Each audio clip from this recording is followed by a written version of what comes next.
Opa, Marina está aí. Oi. Tudo bem, professora? Oi, Andréia, tudo bem?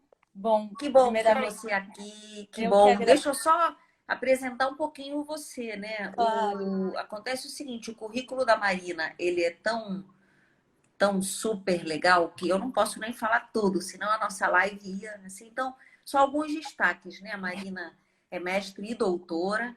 Ela é também graduada, tudo em Direito, pela PUC de São Paulo. E ela também coordena a área de metodologia de ensino e do Centro de Pesquisa em Ensino e Inovação da FGV Direito São Paulo, Fundação Getúlio Vargas. Ela estuda muito sobre direitos humanos, sistema jurídico africano, ensino jurídico brasileiro e, para nós nessa live, o principal, métodos de ensino e tecnologia. E a Marina está com um livro assim no prelo. Daqui a pouco, nesse pós-pandemia, ele já aparece aí. Assim que as livrarias reabrirem, está lá o livro da Marina, junto com o professor Guilherme, também da área de Direito. E é um livro sobre metodologias ativas no ensino do direito. Tem muita gente que fala, não, no direito não dá, é só professor que é super orador, então não dá para você fazer metodologias ativas, o foco é o professor. E a Marina mostra no livro dela que não é bem assim, e ela ensina como fazer. Então, Marina, sem mais demoras, eu quero te ouvir, tá todo mundo aqui te ouvindo, ó, Beatriz Castro Rosa já está falando, ela é maravilhosa, competentíssima. Conheço a professora Marina e quero compartilhar essas ideias que eu admiro bastante da Marina aqui com vocês. Vamos lá. Marina, muito prazer ter você aqui, a palavra é sua. Muito obrigada, Andréia. Obrigada aí também pelo carinho recebido aqui na timeline do Instagram. Obrigada mesmo, é muito legal. Eu dividi essa fala para contribuir com esse momento aí que a gente está vivendo em duas partes, basicamente. A primeira parte, eu queria comentar um pouco sobre o que a gente viveu nessas 6 semanas, agora já de confinamento e ensino à distância. E numa segunda parte, falar exatamente esse tema que você trouxe. E aí, a volta? Como é que vai ser? Como que a gente vai encarar esses desafios? Então, eu quero ponderar alguns desafios que a gente já está pensando também desse retorno lá na nossa escola, por exemplo, né? E que a gente pode pensar juntos aqui hoje. Então, uma das coisas interessantes dessas 6 semanas que a gente viveu é que no começo, principalmente no direito, a gente tem um certo, até tinha, né? Agora tudo vai mudar, um preconceito muito grande com o ensino à distância. Tanto que é assim que a própria Ordem dos Advogados ela é contra um ensino que seja 100% virtual. A gente ainda não tem no direito essa aprovação. Só 40%, de acordo com a portaria 1428, do curso pode ser em ensino à distância. Então, um desses motivos é esse, dessa resistência, e outro motivo é que a gente tem tinha, né, um certo preconceito de que esse ensino à distância seria um ensino de baixa qualidade. Então, já que a gente tem hoje mais de 1.400 cursos de direitos operantes, então seria mais uma abertura para uma salsicharia de cursos, vamos dizer assim. E aí, um movimento, vamos dizer, logo desse início de colocar todo mundo no sistema online, a gente teve basicamente 1, 2 semanas para operar isso, e todos os professores acabaram de uma maneira muito guerreira, eu diria assim, com todas as suas limitações, dificuldades, preconceitos, o que quer que seja com relação ao direito, ao ambiente online. De certa maneira, eles começaram a transplantar o ensino presencial nessa plataforma em EAD. Ou seja, a gente não tinha muitas referências, muitas experiências, e aí a gente fez esse transplante. No começo foi muito interessante, porque eu sentia uma grande empolgação dos alunos, dos professores, de estarem de novo conectados nesse ambiente desafiador, mostrando que a gente podia sim estar presente, a gente podia estar próximo do Brasil todo, do mundo, quiçá, todos conectados. Então, houve um momento de muita empolgação. Lá na escola tinha professores falando, não quero mais voltar para o presencial, inclusive. Então, isso foi muito interessante, né? A gente fala, os especialistas falam que a gente teve um avanço de 3 anos em 4 semanas de uso da tecnologia. Então, isso foi muito interessante. Nossas reuniões passaram a ser online e assim por diante. Mas aí, ao decorrer dessas semanas, a gente foi acompanhando esse movimento e já teve um certo cansaço dos alunos, porque o tempo da internet é diferente, muito tempo na tela, na sala de aula. Então, vieram esses novos desafios de lidar com esse novo ensino à distância, que a gente também sabe como é difícil começar um curso novo enquanto professor e mudar a rota dele, então nem se fala num lugar que a gente às vezes nem tem tanta experiência, com todas essas plataformas que estão surgindo. Mas aí eu queria trazer um ponto que eu acho fundamental dessas plataformas, Andréia, que tem muito a ver com saúde mental também. O lugar desse período, isso gostaria de enfatizar, estamos vivendo um período que é um parênteses na nossa história. É muito importante que os alunos sintam que essa rotina, essa sala de aula, esse projeto com a educação que eles tinham antes, também permaneça numa continuidade.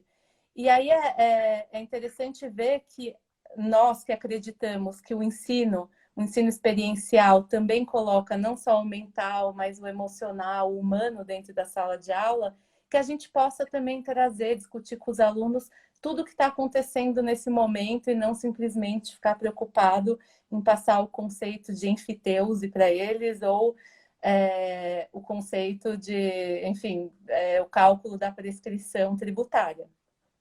E aí, muito importante desse momento, desse parênteses, que eu acho que é relevante da gente pensar, é a multiplicidade de experiências, tendo que amarrar as crianças no meio da aula.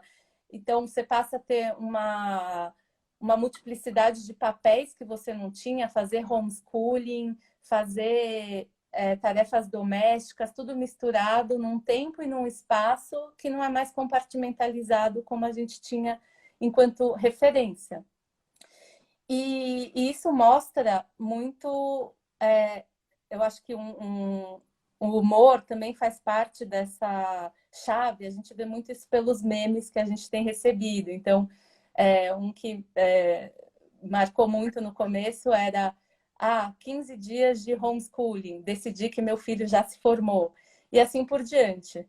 Mas também a gente tem essa multiplicidade que aparece claramente na educação dessas experiências, que é a não experiência, porque muitas escolas, por conta da desigualdade do nosso país, que está cada vez mais intensificada, não conseguiram fazer nenhum movimento. Por quê? Porque os alunos não têm acesso à internet, não têm computador em casa, então a gente vê isso transparecendo agora claramente aí, nesse momento especificamente.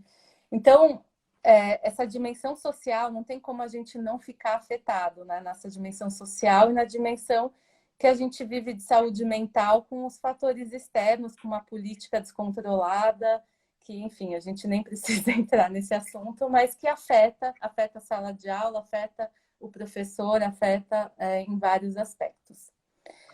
E aí, diante desse cenário, é importante mostrar que essas habilidades que a gente está vivendo hoje são habilidades do futuro e do agora, que é a capacidade de adaptação e a resiliência.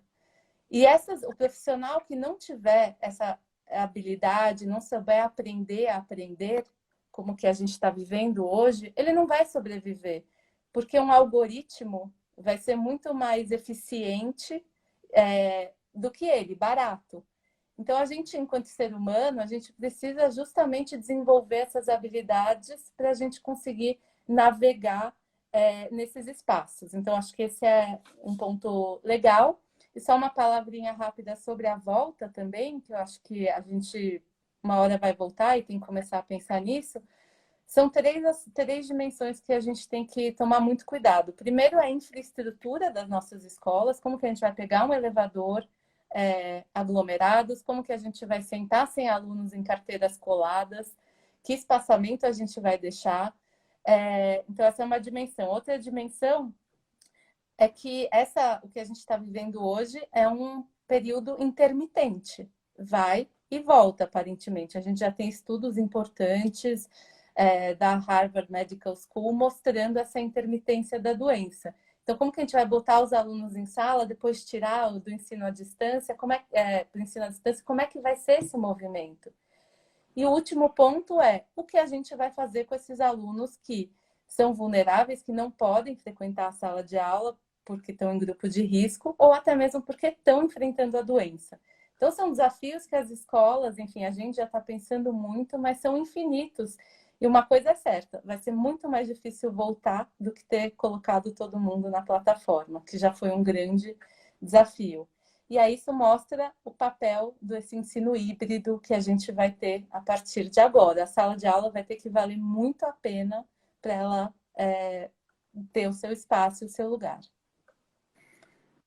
Muito bom, Marina. E dentro do que você falou de que o ensino à distância ainda é, de certa maneira, discriminado, sobretudo em algumas áreas, pouco valorizado, você acha que essa experiência que a gente está vivendo hoje, de ter que, de repente, tudo virou online, você acha que o ensino à distância vai ser repensado, revalorizado ou não? É claro que é um exercício de futurismo, mas eu diria que com certeza absoluta, assim. Até os convites que a gente tem feito na escola, pensado e reformatado, tem sido muito a partir desse novo formato à distância. Então, isso abriu um horizonte tão grande que a gente já tem repensado como que a gente vai fazer webinars daqui para frente, na web, como que a gente vai se conectar com o Brasil de uma outra forma. Então, é um caminho sem volta para várias dimensões da nossa vida. E o ensino certamente vai ser uma das mais impactadas nesse momento.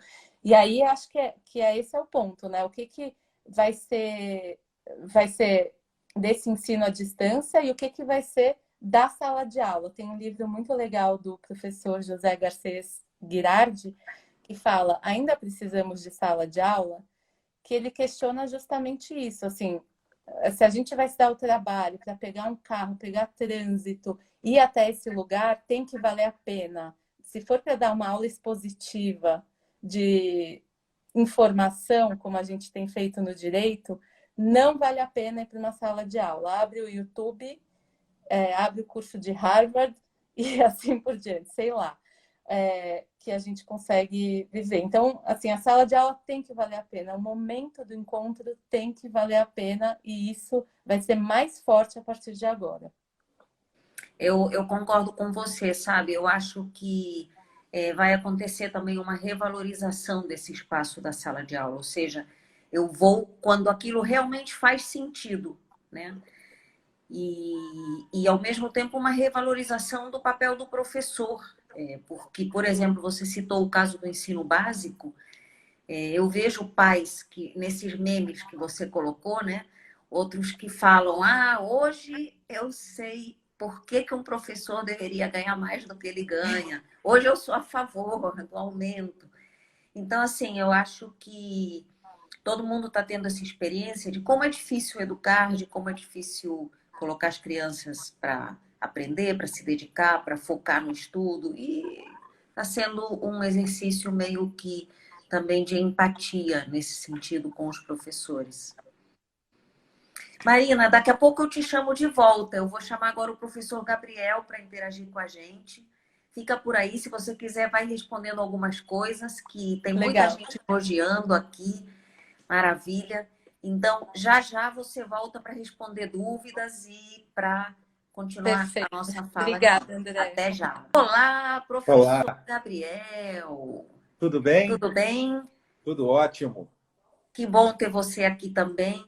O Excelente. professor Gabriel, só para fazer um resumo rápido, também é uma pessoa com um currículo que é muito rico, eu não poderia falar de tudo, mas só uma breve apresentação. O professor Gabriel é doutor em engenharia, já foi coordenador educacional do IME, o Instituto Militar de Engenharia, é consultor do GEM em toda a parte de metodologias ativas, especialmente no ensino superior para a área de exatas, e tem feito consultorias aí em todo o Brasil, falando sobre como implementar as metodologias ativas nas instituições de ensino superior. Inclusive, publicou um livro sobre esse tema. Daqui a pouco eu te peço também, Gabriel, que você fale até um pouquinho sobre o seu livro. Ele está no site do GEM, que, como eu expliquei no início, é www.grupogem.com.br. Gabriel fez o seminário junto comigo e Jonathan Bergman sobre sala de aula invertida. Então, Gabriel, muito prazer de ter você aqui e também gostaria que você compartilhasse o seu pensamento aqui com os nossos participantes da nossa live. Nossa, é um prazer muito grande estar contigo aqui, André, com a Marina e com todos os ouvintes, né? Então, eu vou falar um pouquinho, para organizar minha fala nesse tempinho, eu vou falar um pouquinho de como a gente vinha trabalhando, né? E como a gente foi impactado por esse momento aí da pandemia e o que a gente espera, né, para o pós-pandemia. Então, como você começou a falar, a gente já vinha trabalhando com as estratégias e métodos ativos, né? Inclusive, a gente trabalhou implementando essa metodologia, a gente começou a fazer isso no Instituto Militar de Engenharia, teve um resultado muito bacana na primeira disciplina, a gente começou a espalhar, aí começamos a capacitar outros professores para fazer isso, e a coisa foi dando muito certo. E eu sempre disse nas palestras que eu vinha fazendo, antes da gente saber desse negócio de pandemia, né, a gente falava para os professores, poxa, a gente precisa mudar essa sala de aula, nós estamos vivendo num mundo VUCA, né? Um mundo volátil, incerto, complexo e ambíguo.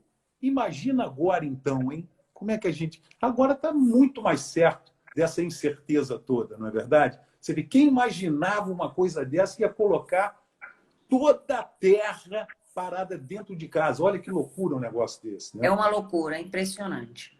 Pois é. Então, para mim, o que aconteceu? Como eu já vinha trabalhando com essas metodologias ativas, inclusive com apoio grande do GEM para isso, utilizando os objetos educacionais, né, que eu mesmo ajudei na confecção. Então, essa infraestrutura me ajudou muito a implementar. Então, você citou aí na palestra que a gente fez junto com o Jonathan Bergman, eu tenho uma influência grande da sala de aula invertida, né? A metodologia que a gente implementou no IME, depois foi aperfeiçoando, ela tem uma influência grande da sala de aula invertida, né? Porque eu acredito que o estudante, quando ele tem acesso com antecedência ao conteúdo, ele aumenta, ele fica mais confiante, né? E quando vai para a sala de aula, fica mais fácil do professor conduzir a aprendizagem dele.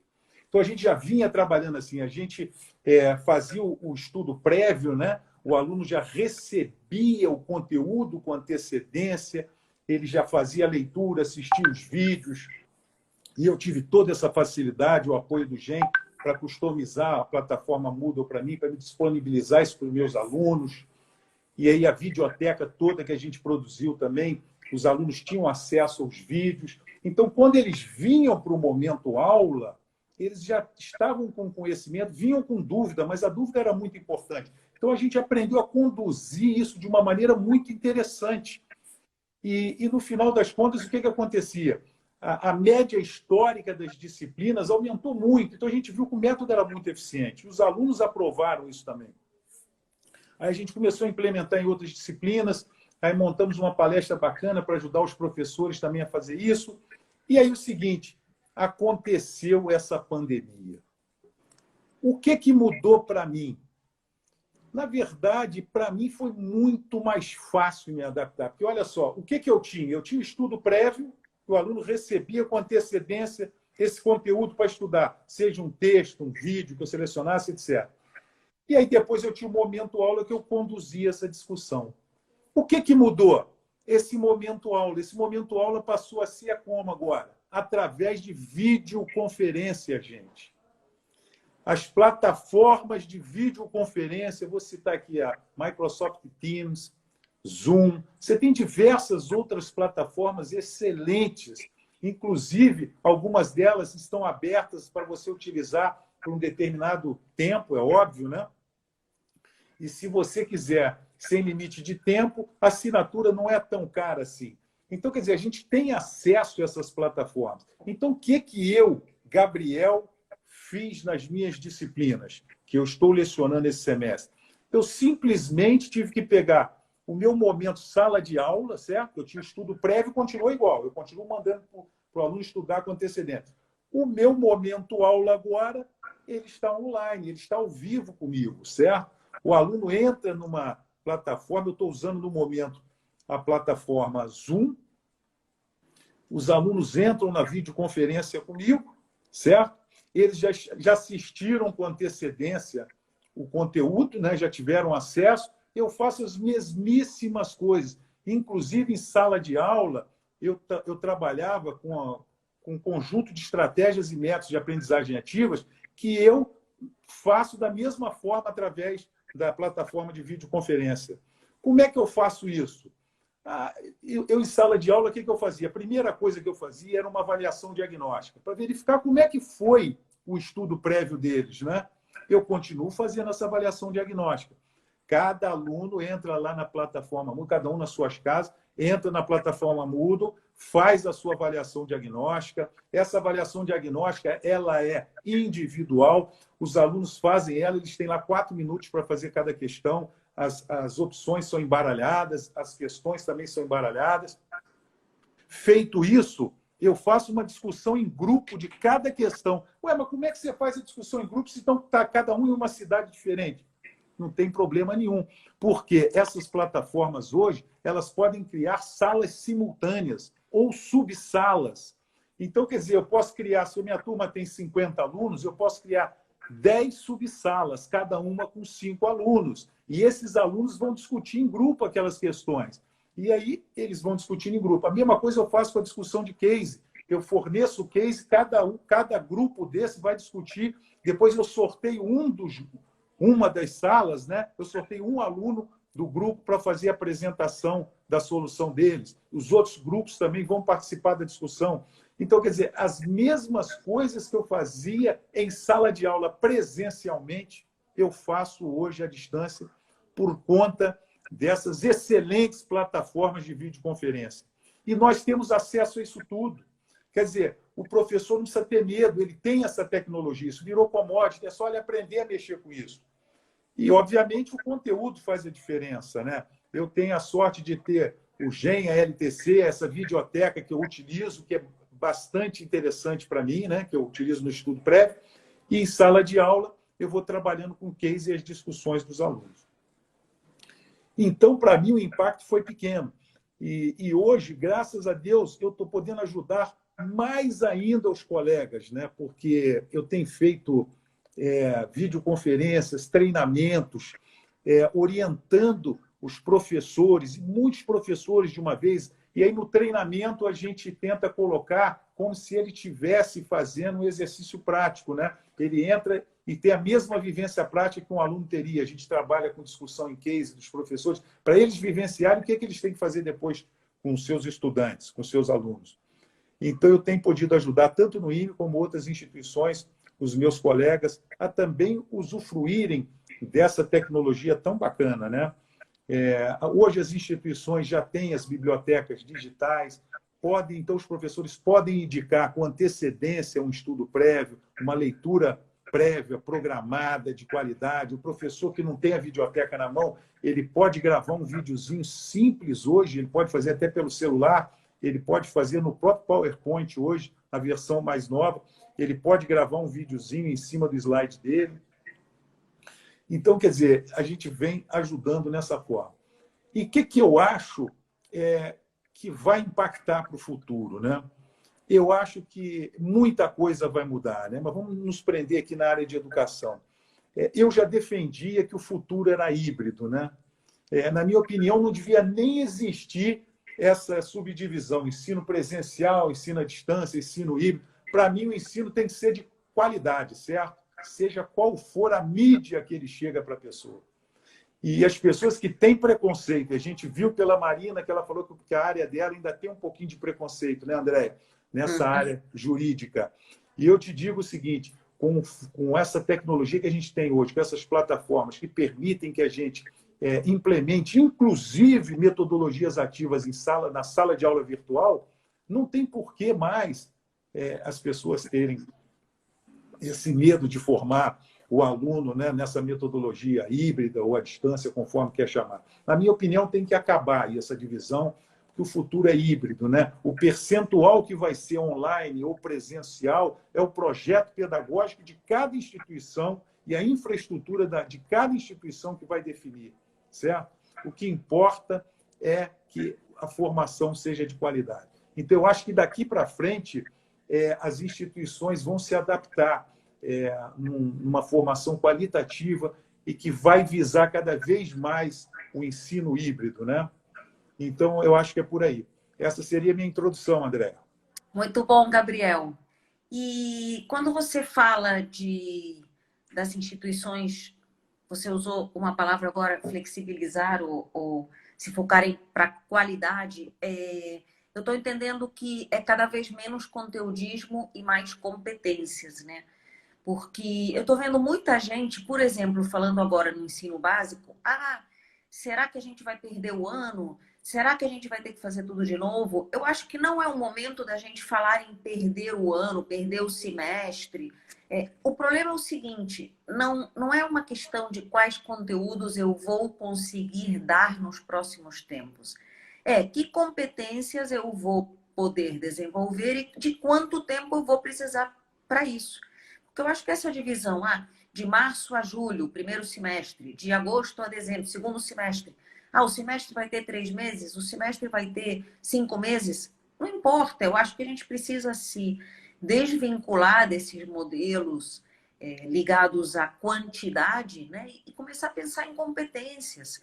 Tem coisa que você pode desenvolver em 1 mês e à distância, tem outras que você vai precisar de 4 meses e vai ser híbrido, né? Então, eu acho que isso até tem a ver com as novas diretrizes, por exemplo, do ensino de engenharia, que falam tanto em competências, e a gente parar de pensar em, mas esse aluno não viu todos os conteúdos. Não é por aí, né? Pois é, eu concordo plenamente com você. Você veja, nesse passado analógico e cognitivo, né, formar, por exemplo, um profissional, um engenheiro, um economista, era tão somente dotá-lo, né, de conteúdos, técnicas e procedimentos, né? Mas, de hoje em diante, isso não é mais suficiente, né, Andréia? Pois nós já estamos imersos na era digital, não é isso? E metacognitiva, não é isso? Onde outros predicados e habilidades socioemocionais são necessários, né? São competências socioemocionais que vão nos distinguir da máquina, certo? A Marina falou nisso, falou com muita propriedade nisso, né? Da capacidade de resiliência, do autodidatismo. As pessoas precisam desenvolver essas capacidades socioemocionais de trabalhar em equipe, né? De se superarem, não temer o futuro, porque elas vão ter que aprender. Eu tive lendo um livro, eu não estou me lembrando agora, mas ele falava uma coisa muito interessante, né? À medida que a digitalização, né, ela vai aumentando, ninguém está salvo, né? Todos vão correr o risco de sucumbir para a inteligência artificial, não é verdade?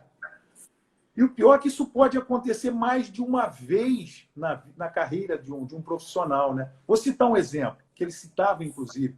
Um caixa de supermercado, por exemplo, o Walmart, de 40 anos de idade, por exemplo, que graças a esforços subhumanos dele, ele consegue se reinventar como piloto de drone, por exemplo, e poderá, mais adiante um pouquinho, ter que se reinventar de novo. Por quê? Porque 10 anos depois, por exemplo, essa pilotagem de drone ela pode ser automatizada também. Então, quer dizer... Eu estava pensando outro dia, Gabriel, por exemplo, os coworkings, né? Que são coisas altamente inovadoras, espaços alternativos de trabalho e tal, que era uma tendência. E depois da pandemia? Então, assim, algumas novidades podem até durar pouco ou ter que se reinventar muito velozmente, ainda que sendo novas. Pois é, com certeza. Eu também penso assim, André. Eu acho que o Aí. futuro vai ser bem interessante aí. O pós-pandemia vai ser muito legal, E né? fala para nós um pouquinho do seu livro antes de eu chamar a Marina Ah, de volta. eu estou com ele aqui, ó. Opa, maravilha. Uma nova sala de aula é possível. Então, é um livro bem interessante. Ele serve para qualquer área, né? É um livro muito bacana que a gente colocou aqui as nossas experiências. Os cases são mais para áreas de engenharia, né? Mas todo o conteúdo aqui pode ser aplicado em qualquer área do conhecimento, né? É um livro bem interessante que a gente fala nesse início dele.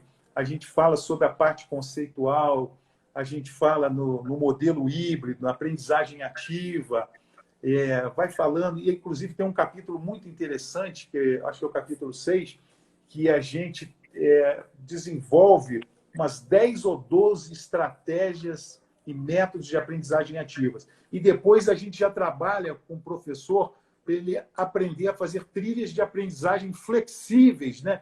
Envolvendo o que tem de melhor em cada uma dessas estratégias e desses métodos. Então, a gente exemplifica mesmo, dá o exemplo pronto para o professor acompanhar e poder fazer o dele parecido ou agregar mais valor no dele. É bem interessante. E, no final, a gente ensina também o professor, quer dizer, ensina, a gente sugere, né, como avaliar, que é uma parte bem complexa, né, nas metodologias ativas, uma vez que a avaliação é contínua, né, em todo o processo de ensino-aprendizagem. Muito bom, Então, Gabriel. Esse livro, Uma Nova Sala de Aula é Possível, está no site que eu comentei com vocês, www.grupogen.com.br, para quem quiser essa e outras novidades. Ó, Felipe Estrela está perguntando qual é mesmo o nome do livro. É Uma Nova Sala de Aula é Possível. Professor Gabriel Elmore e outros autores, todos bambas. Maravilha. Gabriel, vou tirar você aqui do vídeo, mas continua com a gente, que eu tá vou bom. chamar a professora Marina de volta para ela comentar algumas das questões que estão aparecendo aqui. Até já. Tá bom, até já. Então, Marina, tem algumas pessoas aí fazendo comentários na nossa live. Também, não sei se você gostaria de comentar um pouco a fala do professor Gabriel. Eu anotei aqui uma das questões, foi da Glauci Lanina, que você citou também um pouco na sua fala a questão da desigualdade, e ela falou aqui no comentário na nossa live que tudo isso é muito bom, mas como é que a gente vai fazer com os estudantes que não tiverem o acesso pleno à internet? Enfim, queremos te ouvir novamente. Legal. Obrigada, Andréia. Vou comentar essas perguntas, outras que eu peguei. Isso já denota a minha idade, porque essa dificuldade de fazer múltiplas tarefas ao mesmo tempo, olhar os comentários.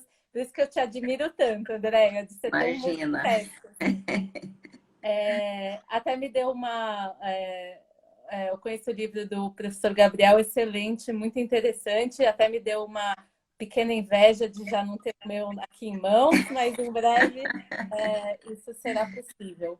Com certeza. Um comentário da Glaucia, né, o nome, acho fundamental a gente discutir essa questão do ensino à distância e a ampliação de possíveis desigualdades sociais que ele pode trazer. Assim, a gente vê muito isso, acesso à internet, quase metade dos brasileiros não tem. Então, ou quando tem acesso à internet, a gente tem vivenciado esse tipo de desafio, que é um acesso, às vezes, muito precário, com poucos dados. Então, ou até mesmo o quão cansativo, a gente tem muitos alunos bolsistas, quão cansativo é a gente ficar toda hora caindo e levantando, vamos dizer assim, desse acesso à internet. Então, a gente tem muitos desafios aí de infraestrutura para a gente pensar sob pena de ampliação das desigualdades. Então, acho que esse é um ponto fundamental para a gente discutir aí enquanto política pública para os próximos anos. Aí, se a gente realmente quer apostar no ensino híbrido, que eu também acredito, eu acho que ele viabiliza mundos, viabiliza possibilidades que a gente não tem, simplesmente tendo essa divisão, como o Gabriel falou, entre presencial e não presencial. Agora eu queria comentar um ponto também de algumas perguntas que surgiram ao longo da fala, que tem a ver com o tempo, a temporalidade no ensino à distância, e também com questões que a gente tem vivido muito aí quando a gente conversa com os professores e que a gente tenta trabalhar muito no nosso livro, meu e do Guilherme Klafke, que tem muito a ver com uma boa aula é uma boa aula em qualquer um desses ambientes. O que não é bom, que é o que eu estava falando, que é a tal da aula expositiva, é uma aula não que ela é ruim porque ela é expositiva, mas é uma aula não pensada. A aula expositiva tem seu lugar, é maravilhosa, mas o problema é que não dá para a gente ter aulas não pensadas. E essa temporalidade no ambiente virtual, ela é de fato, a gente consegue fazer menos coisa dentro desse ambiente, porque a gente tem essa dificuldade das conexões, demora um tempo para a interação, então tem essa temporalidade que é diferente, tem a lógica do ambiente virtual, que é também diferente da lógica do ambiente presencial. Então, o que é muito importante? Que é o que a gente sempre fala, a gente saber onde a gente quer chegar, o que a gente quer daquela aula, o que a gente quer daquele ambiente. Então, o objetivo é tudo. A gente sempre traz esse exemplo, que é um trecho da Alice no País das Maravilhas, que a gente adora, que é quando ela estava perdida no meio da floresta e ela encontra o gato e ela fala: "O senhor poderia me dizer que caminho eu devo tomar agora?" Aí o gato responde: "Isso depende de onde você quer chegar." E ela fala: "Não importa onde." E ele diz: "Então, não importa o caminho que você quer tomar." E eu acho que isso é perfeito para a nossa vida, para a educação, para as nossas escolhas de caminho. Então, a gente tem que saber onde a gente quer chegar, qual é o nosso objetivo da aula, quais são as escolhas que a gente vai trazer. E aí sim, eu acho que é legal, o ambiente online vai ser uma grande explosão. Aliás, já foi, porque a gente não tem outra alternativa nesse momento da presença, mas a gente vai ver plataformas mudando a todo momento, a gente vai ter. A gente fez um catálogo, eu e o Guilherme, outra vez, com mais de 600 aplicativos para a educação nesse período, muita coisa tem. Então, quando a gente tem essa habilidade do futuro e presente, que é o aprender a aprender, a gente consegue se construir, reconstruir aí nesses momentos desse mundo VUCA que o Gabriel trouxe aí, que é o que a gente está vivendo e, sem dúvida, vai ser isso daqui para frente. Então, essa é a nossa nova normalidade, vamos dizer assim. Claro que não exatamente como a gente está vivendo hoje. Então, com relação só a essas metodologias de ensino, que a gente trabalha muito no livro, então passando por esse objetivo, etc., é muito importante também a gente ter esse leque de métodos de ensino, mas não ter o fetiche do método pelo método. Ah, então agora é estudo de caso. Ah, então agora é PBL. Então agora é ensino híbrido. Que seja, a gente tem que ter muita clareza do que a gente quer com o nosso aluno e aonde a gente quer chegar. Tem um objetivo muito claro. Do que faz ele realmente aprender melhor ou desenvolver melhor aquela competência, né? Isso, e que é justamente isso que você falou, né? Que objetivo a gente quer chegar, porque informação a gente tem a baldes, a rodos. Eu posso abrir o meu celular e saber o PIB da Ucrânia em um segundo. Agora, conhecimento, acho que essa era de garimpar, de filtrar, isso que é o nosso grande desafio hoje. Como fazer esse aluno ter essa autonomia para poder descobrir por si só o que é, o que não é, o que é fake news, o que não é Isso. fake news e assim por diante. E é aí que é super revalorizado, de novo, né, o papel do professor, porque você vê, um vídeo pode te dar o conteúdo, um passeio virtual que você faça, você pode ver uma cena de história através de um filme, você pode ir para um museu virtualmente. Então, isso não é mais o problema. Agora, quem é que vai ajudar o aluno a ter um pensamento crítico, a fazer uma análise consciente das informações que ele recebe, a se posicionar com uma atitude ou mais solidária, ou mais comprometida, ou menos? Eu acredito que aí é o papel desse mediador, que é o professor, né? Quem é que vai ajudar ele a pensar a trilha de aprendizagem, saber quanto mais rápido ou menos rápido cada aluno aprende, o que cada aluno precisa agora na sua trilha, né, como aprendiz. Eu acho que isso, aí é que entra o papel do professor, porque era muito redutor a gente pensar que o bom professor era um ótimo orador, expositor. Isso é muito pouco, né, para o que um educador pode vir a fazer. Exato. Isso é uma questão realmente muito importante, esse papel do professor. Eu até nem quero mais me chamar de professora, porque eu acho que hoje eu me vejo muito mais como uma facilitadora desses espaços. De novo, é muito a gente ser o centro, né, da atenção, ser o centro da informação, é algo que não faz o menor sentido, né? Acho que Paulo Freire, nossa grande referência, que nos traz justamente cada pessoa, cada indivíduo tem tanta coisa a contribuir, tantos papéis, tantas vivências para trazer em sala de aula, que a gente pode explorar tudo isso com eles. Eu acho que muito da nossa docência enquanto professor, e isso tem muito a ver com o que a gente faz também agora no ambiente virtual, a gente sempre pensa, o que eu vou dar na minha aula, o que eu vou fazer na minha aula. O pensar não é esse, é pensar o que o meu aluno vai fazer nessa aula, né? O que ele vai, como que eu vou facilitar esse espaço para ele. Então, acho que esse é um grande desafio de você poder facilitar esses espaços. Eu sou super fã do ensino à distância, mas também acho que tem muitas coisas no ensino presencial, esse contato, esse olhar, a interação, que também não podem ser perdidos. Então, como eu gostaria muito de ressaltar, cada espaço tem o seu espaço, mas cada espaço precisa fazer sentido e ter um objetivo claro para eles existirem e coexistirem. Perfeito. Marina, não vejo a hora de ler o seu livro, o seu e do Guilherme. Na verdade, eu não posso negar que já dei uma leve olhadinha, assim, ele no prelo. Adorei, mas eu quero ter ele em mãos para poder ler completinho, sublinhar lá. Estou igualmente ansiosa. Também. Obrigada pela participação. Eu vou agora te desconectar do vídeo, mas fica com a gente. Vou chamar também o Gabriel, tá bom? Eu que agradeço muito, viu? E agradeço aos comentários também.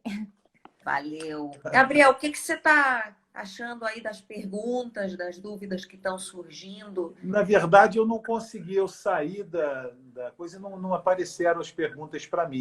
Então, eu vou te falar de uma que eu vi aí passando e eu concordo também. Tem ainda algumas dificuldades, porque assim, quando a gente fala ensino à distância, parece que automaticamente as metodologias já fossem ativas. E eu tenho visto, só porque a tecnologia entrou em jogo, né? E eu tenho visto algumas pessoas que estão fazendo aula à distância, mas que elas simplesmente ligam lá a sala virtual, falam, dão a aula toda, né? E depois pedem as perguntas, uma ou duas, tal. Eu falo, gente, isso continua sendo um ensino altamente tradicional, só que pelo computador. Quer dizer, a gente tem que aprender muito o como, mas também tem que mudar muito esse mindset, né? Não é fácil. Não, com certeza, André. Tem muita gente perguntando sobre o livro também, né? O livro, eu acho que é o livro que vai ser lançado da Marina.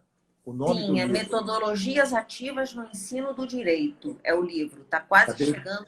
Quem se inscrever lá no site grupogem.com.br já vai receber a notificação quando o livro for lançado. Perfeito. Então, André, sobre essa pergunta que está aparecendo sobre o ensino à distância, né, e como fazer metodologia ativa, tem uma diferença, né? Porque, na verdade, você, para fazer a estratégia ativa, você tem que ter a presença do professor online com os alunos, né? E na maioria dos modelos de ensino à distância que a gente vê, na verdade, o aluno faz o estudo dele sozinho. Ele tem lá uma metodologia bacana, inclusive tem um e-learning muito bem feito, onde ele tem um conteúdo com toda a linguagem de ensino à distância bacana, tem vídeos também, etc. Mas ele está sozinho ali, o professor não está conduzindo a discussão dele, perfeito? O modelo que eu defendo é um modelo em que o professor entra para conduzir discussões, certo? Conduzir a aprendizagem dos alunos. Isso eu acho que é muito valioso. E é aí que entram as estratégias e métodos, né, de aprendizagem ativa, que você pode fazer tanto presencialmente no ensino híbrido, ou você pode fazer no híbrido síncrono, que é você fazendo online com os alunos numa plataforma de videoconferência, conforme eu expliquei, né? Utilizando a sala principal, depois divide os alunos em grupos, que você tem como criar as subsalas, né? Salas simultâneas. Eu Então, você... adorei esse exemplo que você deu, porque muita gente pergunta isso. Existe pré-aula, aula pós-aula na educação à distância? E você mostrou como existe realmente, né? Sim, existe sim. E a sua experiência está sendo legal nesse sentido, nesses dias? Está funcionando? Está funcionando. Inclusive, foi muito bacana, Andréia, semana passada, o comandante do IME, o general Armando, né? Ele falou: Gabriel, vi aqui que você vai começar a videoconferência da sua aula agora, eu posso entrar na sua sala? Eu falei: claro, vai ser um prazer. Aí ele entrou para a sala principal, aí depois eu abri as subsalas, aí eu, como anfitrião, né, que eu criei a aula ali, aí eu fui carregando ele para uma subsala para ele ver a discussão, como é que estava. Então ele participou lá numa discussão, carreguei ele para outra subsala, ele assistiu, aí achou super bacana. Então, quer dizer, inclusive o reitor do IME já passeou dentro da plataforma comigo e aprovou, foi muito bacana. Então, super interessante. Eu estou gostando muito de trabalhar assim, e depois eu vou chegar à conclusão seguinte: eu vou avisar já o comandante que eu não vou mais dar aula presencial, vou ficar em casa fazer por videoconferência, porque não tem nenhuma perda de generalidade, viu, André? É o mesmo padrão que se eu estivesse lá, não tem diferença nenhuma. Muito legal. Na educação básica, eu acho que já é um pouco mais complicado, porque tem toda a questão da socialização que a escola representa, né? De você Sim. ter um convívio, mas no ensino superior, toda essa parte que tem de argumentar e apresentar as próprias ideias, enfim, redigir a partir de uma visão de mundo, né? Tudo isso tem muita coisa que dá para fazer à distância. Mas aí você reserva o presencial porque realmente precisa, um laboratório, né? Na questão da saúde, uma aula mais prática e por aí vai. Concordo. Você quer ver uma coisa, André? Pegando o gancho no que você falou. Olha que bacana. Que pode ser uma solução, inclusive, para esse pós-pandemia. Por exemplo, eu fico vendo aqui o Filipinho, meu filho. Ele está fazendo no DIASE, certo? Ele está tendo aula por videoconferência. Perfeito? Vamos supor que tenha que voltar agora. A coisa ainda está temerária, você concorda? E os alunos ficam muito próximos na sala de aula. É complicado, é perigoso. Qual seria um primeiro passo pós-pandemia, para depois dar um segundo passo e assim sucessivamente? Um primeiro passo a gente poderia fazer, inclusive, uma volta híbrida. Você quer ver uma coisa? O Filipinho, nessa semana, ele vai segunda, quarta, sexta à escola, terça e quinta ele faz videoconferência, certo? E assim sucessivamente. Como ele fez segunda, quarta e sexta presencial nessa semana, na outra ele vai na terça e quinta presencial. E assim vai se graduando de tal forma que os alunos possam ficar mais distantes um pouquinho. Você entende? E aí você não perde o que você falou, que é importante a presença deles, e você diminui também um pouquinho, né, o problema da transmissão dessa doença, que é muito perigosa. E, entre outras coisas que vão ter que mudar, vai ser a própria autodisciplina dos estudantes, né? De não ter a necessidade de um professor lá o tempo todo mandando abrir o livro, mandando copiar. Enfim, eles vão ter que desenvolver cada vez mais uma autonomia de estudar sozinhos, de aprender de maneira mais ativa. Depende muito da postura do estudante também. Pois é, isso aí tem um segredo, né, que a gente usa muito, inclusive por experiência a gente vai aprendendo, a gente vai apanhando e vai aprendendo, né? Então, como a gente implementou várias vezes, uma vez, duas vezes, três vezes, então a gente vai corrigindo as coisas que não dão muito certo, né? E vai aceitando boas ideias e vai trazendo para dentro. Qual é a conclusão que a gente chegou naquele nosso pré-cálculo, Andréia? Que eu e a Carla estamos lá conduzindo. Aquilo ali é o seguinte: o produto é fantástico, mas se você pegar o login e a senha, botar na mão do estudante, o que vai acontecer? Ele não vai fazer. O processo tem que ser conduzido. Você falou para o aluno, ó, vocês vão ter aula tal, tal, tal, por videoconferência. Tudo bem. Mas dia tal, entra lá, vamos fazer uma avaliação diagnóstica. Cada um vai fazer uma avaliação diagnóstica sobre aqueles temas que eles tiveram nas videoconferências. E isso vai valer nota para eles. Então, essas coisas têm que ser cobradas. Você tem que conduzir, você tem que... Tudo bem, confiar é bom, né? Delegar é preciso. Tem que conduzir essa molecada, né? Os garotos, os meninos mais novos. Senão, eles vão fazer outras coisas, né? Então, o que eu imagino? Pô, o cara tem as aulas dele lá, mas depois você faça uma avaliação daquilo dali, que vai valer ponto. Ele entra lá e tem 20 minutos para fazer um testezinho de 5 questões sobre aquilo que ele estudou tal dia. Ou seja, avaliação contínua durante as semanas, os dias. E aí você vai fazer com que eles se empenhem mais.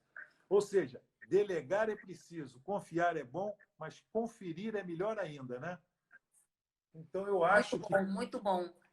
tem como a gente ir ajustando, entendeu, Andréia? É, isso aí, é o ensaio e erro.